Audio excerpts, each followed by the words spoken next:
Sumber kelezatan makanan seringkali didapat dari tempat yang tak terduga. Bukan dari lautan dalam, tapi justru dari dalam tanah. Bahan pangan yang tak maksud ini lur adalah umbi-umbian. Ada jenis umbi dari hasil budidaya, tapi ada juga umbi liar yang mengandung racun. Tapi lur, di tangan terampil, umbi-umbian ini bisa jadi bahan pangan yang aman sekaligus mengenyangkan. Ini dia top 3 umbi-umbian yang dijamin bikin kenyang.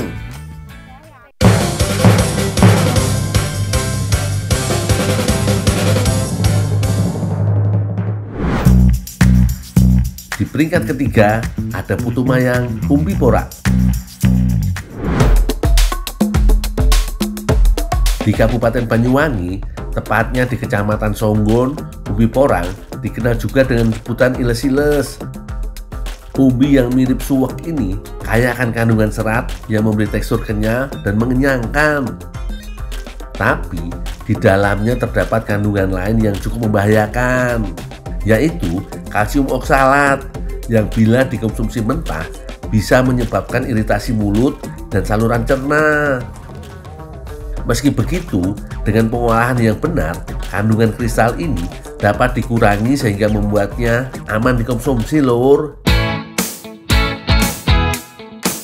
Nah lur, ini caraku mengolah umbi porang agar aman dikonsumsi.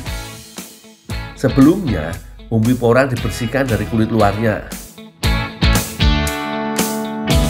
Selanjutnya, rendam potongan umbi porang dengan air garam selama beberapa menit.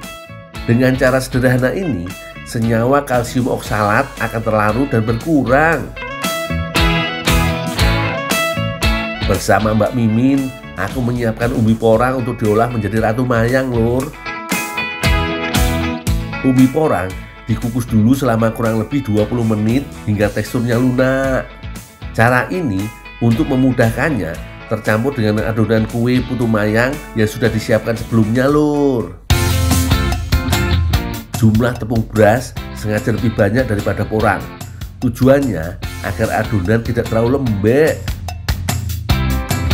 Pewarnaan menjadi bagian yang tak boleh terlewatkan agar tampilan olahan terlihat mewah dan menggugah selera. Lanjut, masukkan adonan ke dalam cetakan. Hasilnya, kue putu mayang dengan tampilan yang cantik. Kue putu mayang dimatangkan dengan cara dikukus selama 15 menit.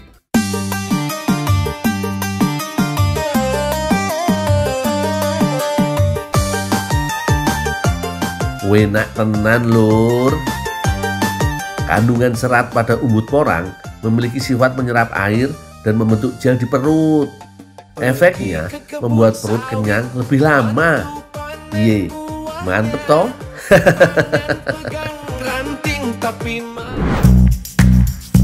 Yang ini tidak kalah mantap lur. Di posisi kedua ada olahan kue tetu umbi wikoro.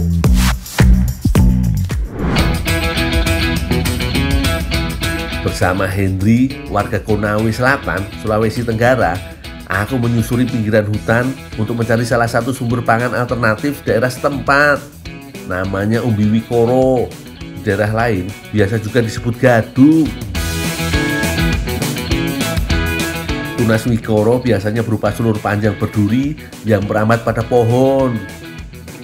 Umbinya terletak di dalam tanah yang tidak terlalu dalam, di mana biasanya dalam satu kumpulan terdapat beberapa umbi.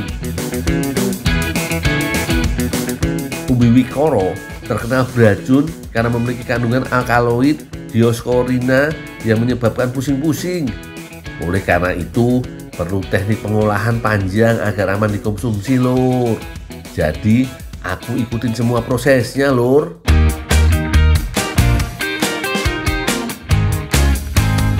Caranya, wikoro yang sudah bersih dari kulit luar selanjutnya diiris tipis. Cara ini untuk membuka tekstur umbi agar kandungan racun lebih mudah dihilangkan. Irisan umbi kemudian dicuci untuk menghilangkan getahnya. Setelah bersih, Dilanjutkan dengan proses perendaman selama 7 hari untuk menghilangkan kandungan asam sianida. Ini aku punya hasil perendamannya lur.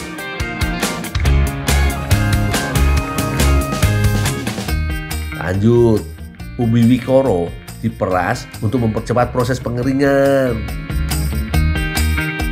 Hasilnya berupa tepung padat ubi wikoro yang selanjutnya ditumbuk hingga menjadi tepung. Bagi masyarakat Kabupaten Konawe Selatan, wikoro adalah sumber pangan alternatif di saat paceklik. Dari bahan tumbuhan liar ini akan dihasilkan berbagai jenis makanan, salah satunya kue tetu. Dibuat dari bahan tepung ubi wikoro, parutan kelapa, gula merah, dan juga santan lur. Cara membuatnya cukup sederhana, yaitu dengan mencampurkan semua bahan kecuali parutan kelapa.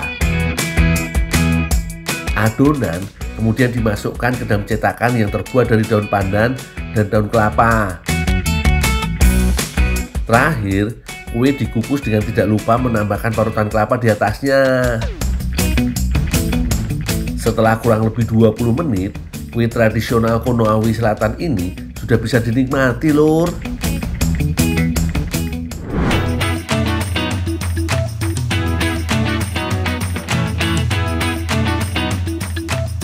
Tepung ubi wikoro mengandung pati yang kaya kandungan karbohidrat kompleks. Pati dan tekstur padat kue tetu membuat porsi kecil terasa cukup mengenyangkan lur. Apalagi jika disajikan bersama dengan kelapa, kombinasi yang ampuh untuk rasa nikmat dan kenyang yang bertahan lama.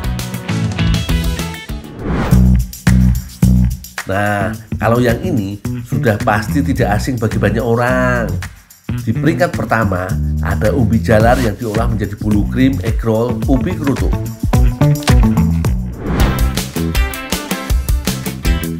Jika dibandingkan dengan dua jenis umbi-umbian sebelumnya, umbi yang satu ini justru sudah banyak dibudidaya lur. Di Kecamatan Jogorogo, Ngawi, Jawa Timur, aku berkesempatan membantu panen ubi jalar di salah satu kebun milik warga. Rata-rata, ubi baru bisa dipanen setelah berumur 3-4 bulan. Caranya gampang, cukup pakai cangkul saja lur. Hasil panen selanjutnya diangkut pulang ke rumah.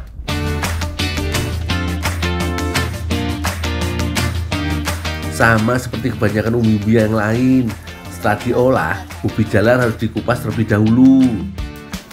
Udah lah ya, 1,5 harus dicuci ya. Oh, iya pak. Terus penuh. Setelah bersih, lanjut, ubi dimatangkan dengan cara dikukus. Supaya lebih cepat matang dan empuk, potong ubi menjadi beberapa bagian. Ubi kukus akan kami jadikan bahan pelengkap untuk membuat kue kering egg roll, atau yang juga disebut kue semprong. Warga setempat cukup mahir membuat kue egg roll dari bahan ubi jalar lur. Hasilnya bahkan sudah dipasarkan ke banyak daerah di sekitar Kabupaten Ngawi.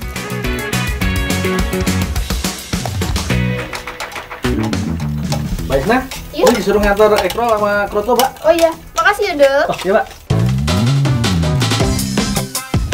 Lur, yang spesial lagi, egg roll akan diinovasikan menjadi bolu krim egg roll yang dipadukan dengan kroto. Piye lur, pernah kebayang sebelumnya? Daripada penasaran, yuk lanjut prosesnya.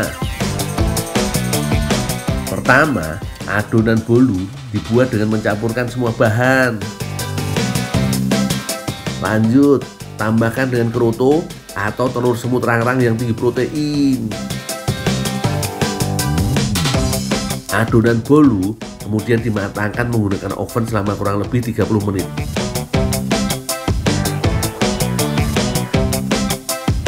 Terakhir, bolu krim dan egg roll disusun berlapis seperti ini.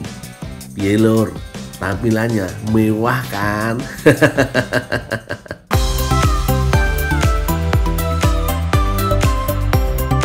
Rasanya enak epol.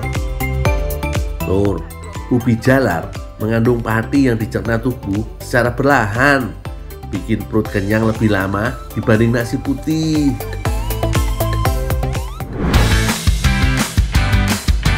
Lur, olahan berbahan umbi-umbian memang menyimpan daya kenyang luar biasa.